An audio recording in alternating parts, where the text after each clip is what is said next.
Bugungi kun energiyasini ko'ramiz. Bugungi kun energiyasi nimagadir ko'p yukni bo'ynimizga olib turibmiz, ko'p ishlayapmiz, ko'p harakat qilib turibmiz, ko'p problemalarimizni bo'ynimizga olganmiz, ozgina charchaganmiz. Ro'zg'or, oila, bola, chaqa hammasi bizni bo'ynimizda o'ta charchaganmiz. Xoh erkak, xoh ayol kim ko'rayotgan bo'lsa o'ta charchagan, ko'p mas'uliyatni bo'yniga olgan, bo'kilib qolgan, bellarida og'riq,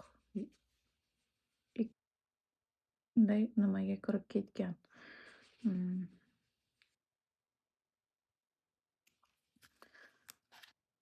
Nechta ishni olgan bo'lishi mumkin. Bu yerda qandaydir sizga takliflar kelishi bor. Kutilmagan bir taklif bugungi kunda kelishi, kutilmaganda bir taklifning kelishi bor.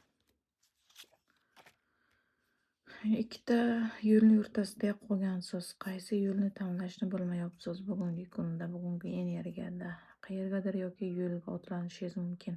Yoki ikkita ish, qaysi birini tanlashni bilmayapsiz. O'ta hozirgi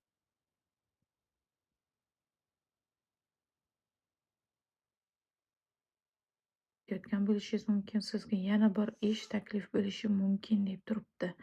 Yoki erkak ayolning o'rtasida qolgan hamma problemalar o'zini bo'ynida bo'lib turibdi. Yana boshqa kishidan yana qandaydir takliflar bo'lishi bor deb turibdi.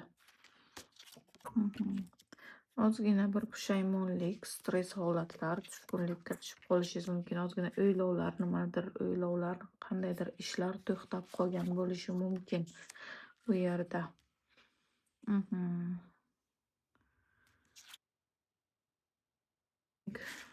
Ozgina hammasi o'z o'rniga tushib ketadi. Mana bu qandaydir tortishuvlar, urush, janjallar, siqilishlar, yiqilishlar, buzilishlar.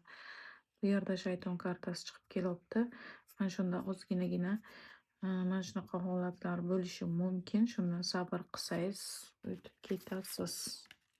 Yo'l chiqib turibdi. Qayergadir bir yo'lga otlanishingiz ham mumkin ekan.